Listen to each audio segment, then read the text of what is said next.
Automating your app's deployment might sound complex, but once you understand the process, everything clicks. This is part 3 of our Flask microservices deployment trilogy. If you've made it here, you've already seen how to deploy manually in part 1, then containerize everything in part 2. Now it's time to tie it all together using docker-compose. We're going to use a single file to orchestrate all services, backend, frontend, everything running automatically just like in a real-world setup. And once again, Herbert's with me to walk you through the full process, step by step. Get ready, because this is how modern deployment really works. Let's go. We're back now for part 3, the final part of this Docker edition of the Cloud Bootcamp, where we previously showed you in part 1, step by step, how to deploy in the traditional way, without automation, the whole manual process, repeating commands, everything you saw in part 1 of this amazing Docker session. In part 2, we started using Docker for our project. And to use Docker, we realized that we needed an image. We created our own image for our application made up of microservices.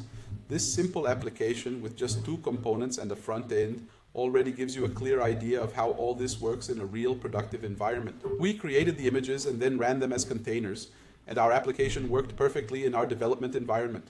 Now, in part 3, the final part, we're going to deploy using docker-compose, a fully automated process where, with just a single YAML file and 1 command, you can recreate everything you did in part 2 with ease. So, for this, we'll need to insert the code from the docker-compose and YAML file.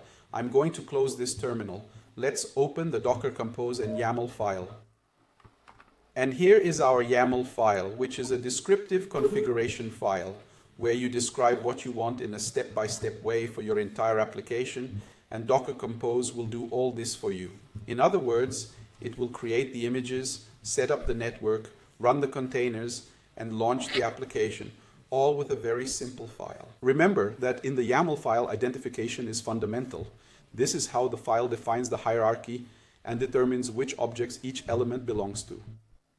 This section of services refers to containers and their parameters, arguments, and settings. We have the component 1 container, the component 2 container, and also the front-end container for our application. For each of these, there is a build process in which we pass on the build context, that is, the location of the files needed to build the image. And how about the Docker file? I could use a Docker file with different names, passing it here so Docker knows which file to use. Remember, this file is within this context. And here comes the question of the port. And that's why we highlighted from the first video of this Docker session that the most important aspect of deploying is the port. You need to know on which port the components are going to communicate, because you need to have this view to know which port the service is serving and which port you want to be exposed so that you can release your firewall rules, as I have already released them in AWS for my instance. Here, I'm just specifying which network will be used, but the creation of that network takes place at the end of this file, as you'll see. In this part, I'm just adding the information related to the health check. This information regarding to health check can be optional. There's component 2, which repeats everything I've already said, except that it will be mapping to port 5002. So that P flag, which you use to publish or map ports when running a container, is exactly what you're doing inside a docker-compose file. Below is the configuration of the front end, which responds on port 5000. An interesting point for anyone who has used Terraform is the depends on feature. Just like in Terraform, depends on here serves to indicate dependencies between services. In other words, the front end will only be created after component 1 and component 2 are ready.